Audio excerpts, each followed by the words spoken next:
आज का हमारा विषय है अभिव्यक्ति की स्वतंत्रता। अभिव्यक्ति की स्वतंत्रता मतलब राइट टू स्पीक। आज आप सोच रहे होंगे कि मैं इस विषय में बात क्यों कर रही हूँ। आप मेरे साथ बने रहिए, सब पता चल जाएगा। जैसा कि सब जानते हैं, आज हम स्वतंत्र भारत में रहते हैं। स्वतंत्र भारत में भारत के हर एक नागरिक को कुछ अधिकार प्राप्त हैं। उन अधिकारों में से एक अधिकार है अभिव्यक्ति की स्वतंत्रता, जो हमें संविधान के अनुच्छेद 19 से प्राप्त होती है। इस अनुच्छेद के अनुसार हम आम भारतीय को अपने विचार रखने का अधिकार है। जब तक वह किसी दूसरे व्यक्ति के अधिकारों का हनन ना करता हो, हमें पूरा अधिकार है हम अपने विचार रख सके सबके सामने। यह स्वतंत्रता हमें यूं ही नहीं मिली है। अब चलते हैं गुलाम भारत में। जब सरकार अपने खिलाफ उठने वाली हर आवाज का दमन कर देती थी, उस दौर में भी अंग्रेजों की सरकार अभिव्यक्ति की आजादी को पूरी तरह नहीं छीन पाई थी। पूछो कैसे? भगत सिंह जी को सभी जानते हैं। उनकी अंग्रेजी कोर्ट में कही गई एक एक बात उस समय के राष्ट्रवादी पत्रकारों द्वारा पूरे भारत में फैला दी गई। हर एक भारतीय जानता था कि भगत सिंह कोर्ट में क्या कह रहा है। जेल से भगत सिंह ने एक लेख भी लिखा था, मैं नास्तिक क्यों हूं। आप गूगल पर जाकर चेक कर सकते हैं, वहां पे ये लेख के बारे में आपको मिल जाएगा कि भगत सिंह ने कब लिखा। वीर सावरकर जी ने भी बहुत सारे लेख लिखे हैं, वो भी जेल से। अंग्रेजों के जमाने में उन्होंने लेख लिखे। अंग्रेजों की खुलेआम दमनकारी हुकूमत होने के बावजूद वो तो खुल्लम खुल्ला सबको मारते थे, गुलाम बना रखा था भारत को। अब बात करते हैं आज के आजाद भारत की, जिसमें अभिव्यक्ति की स्वतंत्रता के नाम पर क्या क्या नहीं हो रहा। भारत के टुकड़े गैंग, सबको पता है। जेल से इंटरव्यू, जैसे मैं एग्जांपल दे देती हूँ, लॉरेंस बिश्नोई हाल ही में आया था, आपको पता हो तो। चुनाव प्रचार के दौरान बेल मिली, वो भी चुनाव प्रचार करने के लिए। अभी हाल में एक को मिली थी, नाम नहीं लूंगी उसका मैं यहाँ पे। खैर, अब आगे चलते हैं। इस सब से यह तो सिद्ध होता है कि आज के स्वतंत्र भारत में आज की सरकार अभिव्यक्ति की स्वतंत्रता तो छीन नहीं सकती। फिर संत श्री आशाराम बापू जी की अभिव्यक्ति की स्वतंत्रता किसने छीनी? सरकार तो बिल्कुल भी नहीं।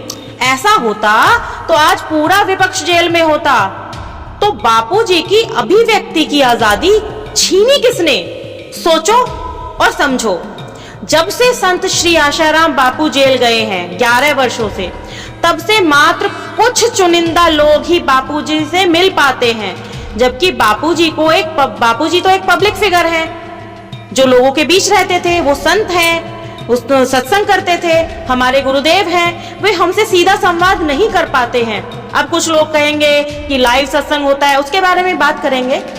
पिछले 11 सालों से बापूजी किसी भी ऐसे प्लेटफॉर्म पर नहीं आए, या उन्हें कोई भी ऐसी सुविधा नहीं मिली जिसके माध्यम से वे बता सके कि उनका पक्ष क्या है, उनके साथ कैसा व्यवहार हो रहा है, वो कैसे रह रहे हैं जेल में। उनकी अभिव्यक्ति की आजादी आखिर छीनी किसने?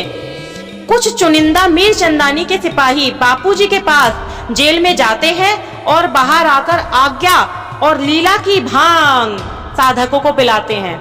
जब बापूजी लाइव सत्संग में, अब लाइव सत्संग की बात आ गई है, लाइव सत्संग में अपनी अभिव्यक्ति की आजादी का इस्तेमाल करते हुए बार बार बोलते हैं, आंखें खोलो मेरी ओर देखो नहीं तो पछताओगे, तो बार बार खराब नेटवर्क का बहाना करके लाइव सत्संग को काट दिया जाता है। अभी हाल ही में बापूजी ने पूनम पे कहा था, मेरी ओर देखो नहीं तो बहुत पछताओगे।